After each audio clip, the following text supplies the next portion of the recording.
สวัสดีครับมาอีกแล้วนะครับกับปลั๊กไฟปลั๊กพ่วงคุณภาพผมสั่งซื้อมาหลายตัวแล้วครับน่าจะประมาณเกือบ10ตัวแล้วนะครับสำหรับใช้ที่บ้านแล้วก็ใช้ที่คอนโดรู้สึกว่าการ DIY มันก็ไม่ได้น่าเกลียดอะไรแล้วก็สามารถที่จะปรับขนาดได้ตามต้องการด้วยนะครับเราซื้อสายแบบนี้มาจะเป็นสาย2คูณ1.5ก็ได้หรือจะเป็นสายขนาด2คูณ2.5ก็ได้นะครับอันนี้เส้นใหญ่มากพอเทียบกันขนาดก็อย่างแบบนี้เลยครับ ค่อนข้างต่างกันเยอะ ถ้าเกิดว่าต้องการ 3,500 วัตต์ขึ้น ก็ตัวใหญ่เส้นใหญ่ตัวนี้แต่ไม่ค่อยได้ใช้ครับ ผมเอามาไว้ใช้กับกรณีบางกรณีเท่านั้นนะครับ แต่ถ้าเกิดว่า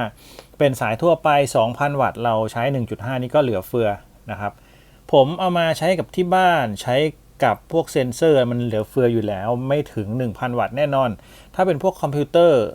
ชาร์จมือถืออะไรพวกเนี้ยอย่างมากก็ประมาณ300 วัตต์แค่นั้นเองครับ500 วัตต์นี่คือสุดๆแล้วนะครับสำหรับตัวนี้เขาบอกว่า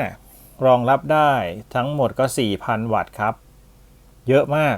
นะครับ16แอมป์16แอมป์ก็ยังไม่ถึง 4,000 นะครับ16แอมป์นี่ประมาณ 3,560 วัตต์แถวๆนี้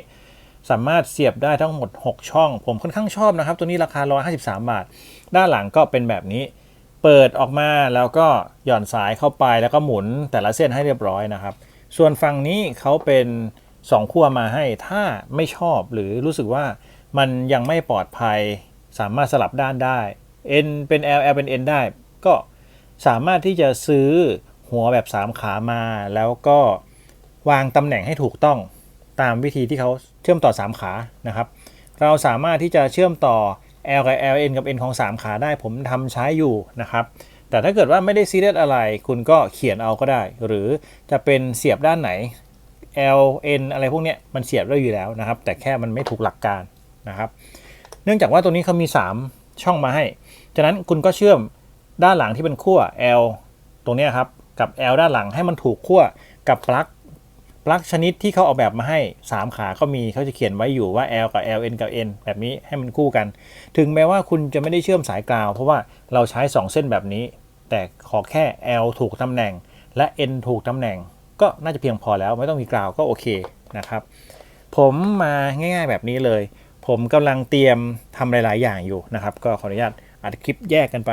ผมซื้อมาใช้เองหลายรอบแล้วรู้สึกว่าเอามายืนยันให้ของดีก็ชมก็ใช้นะครับซื้อใช้เองนี่แหละแต่ถ้าเกิดเป็นของที่ไม่ดีเจอว่าไม่ดีก็แชร์เหมือนกันแต่ว่าอาจจะให้ข้อมูลตรงๆนะครับภาพลบก็คือลบไปตามคุณภาพสินค้าที่เจอของจีนเจอบ่อยนะครับแนะนำว่าถ้าเกิดเจอสินค้าไม่ดีก็คืนสินค้าไปสั่งซื้อออนไลน์มาก็คืนไปเลยนะครับคลิปนี้ผมมาเชื่อมต่อตรงนี้ให้ดูอาจจะไปเร็วนิดนึงนะครับขออนุญาตตัดคลิปมาชมเลยนะครับทำไปทำมาเรื่อยๆผมก็มีเครื่องมือครบแต่ละอย่างตัวนี้เป็นตัวแคมสายแบตเตอรี่16สแควร์มิลลิเมตรนะครับเส้นใหญ่นะเดี๋ยวเอาไว้เป็นคลิปต่อไปตัวนี้ผมก็ซื้อมาเพื่อที่จะปลอกสายจริงๆก็ผมเป็นสายคอมพิวเตอร์นะครับแต่ว่าทำไปทำมานี่ก็เป็นสาย IT สายไฟฟ้าด้วยเลยตัวนี้เป็นครีมปลอกสายผมก็จะปลอกฝั่งนี้เพื่อขันเข้ากับตัวปลั๊กตัวนี้ที่เขาแถมมานะครับมาคู่กันแบบนี้เลยแบบนี้นะครับสำหรับตัวนี้เป็นสายขนาด2คูณ1.5สแควร์มิลลิเมตรนะครับเวลาใช้เครื่องพวกนี้ก็ลองดูลองไล่ลำดับฟันนะครับฟันเขาจะเป็นแบบนี้ตัวเล็กสุดเนี่ยจะเป็น 0.8 1.0 1.3 แล้วก็ตัวนี้เป็น 1.6 นะครับเวลาเราใช้ก็ทุกคนสายไฟฟ้าหรือพ่อบ้านทำเป็นอยู่แล้วนะครับก็เอาเข้าไปร่องที่เป็น 1.6 ตัวนี้นะครับอยู่ก่อน 1.6 นิดนึงแล้วก็หนีบเข้าไปหนีบเบาๆแล้วก็ดึงออกเนี่ยครับก็จะเป็นแบบนี้โอเคมันดีกว่าใช้คัตเตอร์ปลอกเยอะเลยนะครับผมใช้คัตเตอร์มาตลอดคราวนี้ไหนๆก็ไหนๆซื้อมาเป็นอุปกรณ์เครื่องใช้ไฟฟ้าในบ้านเครื่องมือใช้ไฟฟ้าในบ้านประมาณนี้ก็น่าจะโอเคกว่านะครับคราวนี้ตัวนี้ประกอบใช้เองเลยถ้าเกิดท่านใดที่ติดตามช่องไอทีปัจจุบันก็มา DIY ครับทำเองครับของหลายๆอย่างก็ไม่ได้จำเป็นต้องซื้อแบบสำเร็จรูปนะ DIY ใช้เองก็ได้บางทีผมรู้สึกว่า DIY รู้สึกมั่นใจกว่าเพราะเราได้เห็นของข้างในได้เห็นคุณภาพนะครับได้เลือกของแต่ละอย่างแต่ละชิ้นมาประกอบกันเองขอแค่เลือกถูกต้องบางคนถ้าเกิดว่าคิดว่าไม่มีความรู้ก็ดูช่องต่างๆดูช่องอาทิตย์ปัจจุบันไปด้วยฝากติดตามด้วยนะครับสำหรับคลิปนี้มาประกอบ ปลั๊กพ่วงให้ดูนะครับปลั๊กพ่วงที่เราสามารถสั่งซื้อมาประกอบเองได้นี่แหละตัวนี้เขาเอียงได้ด้วยเป็นปลั๊กสไตล์จีนนะครับเอียงเป็นมุมเหมือนกับหัวปลั๊กเสี่ยวมี่สมัยก่อนนะครับโอเคจะรู้สึกว่ามันแน่นมากมันก็จะบีบลงไปครับบีบแน่นๆกระชากแล้วมันจะไม่หลุดขันได้นะขันได้โอเค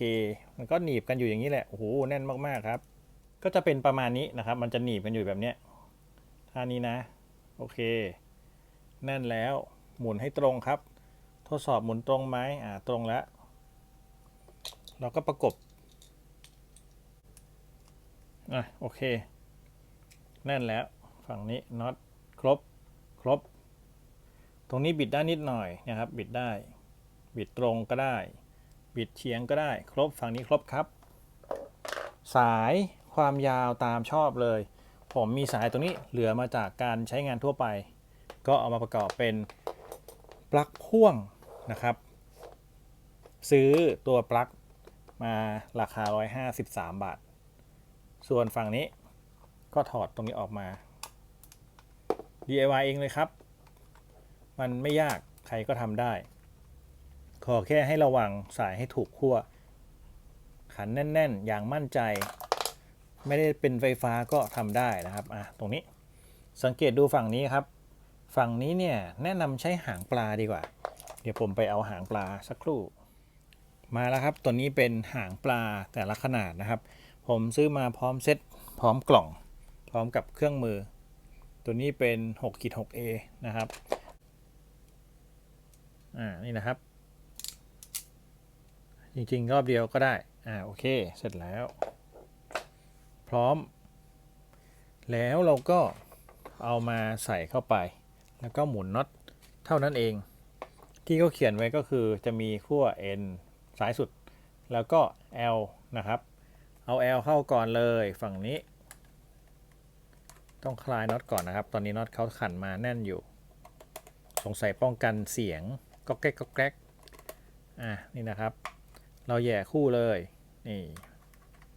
ประมาณนี้ให้สุดนะครับโอเคทั้ง2เส้นครับโอเคพร้อมแน่นดีนี่นะครับแน่นดีกดแน่นแล้วขันแต่ละฝั่งนี่อย่าเพิ่งแน่นนะครับเราขันให้พร้อมกันขันอีกฝั่งหนึ่งก่อนแล้วค่อยๆให้เขาบีบลงไปพร้อมๆกันเป็นวิธีที่ดีที่สุดแล้วขันฝั่งนี้ด้วยสลับกันแล้วก็ปิดถ้าได้แบบนี้เนี่ยก็คือค่อนข้างดูดีดูแน่นนะครับมีสลักด้วยนะเอาสลักเข้าไปครับแล้วก็หมุนสายได้สาย VCT สีดำด้วยโอเคเสร็จแล้วครับสายก็โอเคสวยดีเสร็จแล้วก็ทดสอบครับนี่ปลั๊กไฟนะครับโอเคเปิดนี่เรียบร้อยแล้วนี่คือการ DIY ปลั๊กพ่วงนะครับสามารถรองรับได้ 2,200 วัตต์นะครับแต่ถ้าเกิดว่าคุณต้องการใช้เต็มกำลังของเขา 4,000 วัตต์เนี่ยแนะนำว่าใช้สายเบอร์2คูณ 2.5 สแควร์มิลลิเมตรนะครับน่าจะใช้งานได้เต็มที่แน่นอนโอเคกลับด้านดูนี่นะครับได้หมดเลยส่วนตัวนี้ปลั๊กผมก็ยืนยันว่าใช้งานได้ดีปลั๊กเกาหลีแหลมๆแบบกลมแบบเนี้ยนะครับผมชอบตรงนี้แหละเนี่ยมันแน่นดีเนี่ยครับแน่นมากมี2ขยัก1ขยัก2นะครับแน่นดีฝั่งนี้ก็โอเคอันนี้จะหลวมๆนิดหน่อยแต่ก็แน่นดีครับมันก็คือแค่เลื่อนได้แต่ฝั่งซ้ายเนี่ยแน่นดีมากๆถ้าเป็นปลั๊กพวกที่เป็นสี่เหลี่ยมแบบเนี้ยแน่นดีจริงๆเนี่ยครับสบายแน่นผมค่อนข้างชอบแลนดี้ก็ไม่ได้แนะนำสินค้าให้เขานะผมซื้อมาใช้เองอะไรดีๆก็บอกต่อแนะนำต่อนะครับคลิปนี้ท่านใดที่มีคำถามคอมเมนต์ไว้ได้เลยเดี๋ยวจะรีบทดสอบมาตอบให้ขอบคุณที่รับชมครับสวัสดีครับ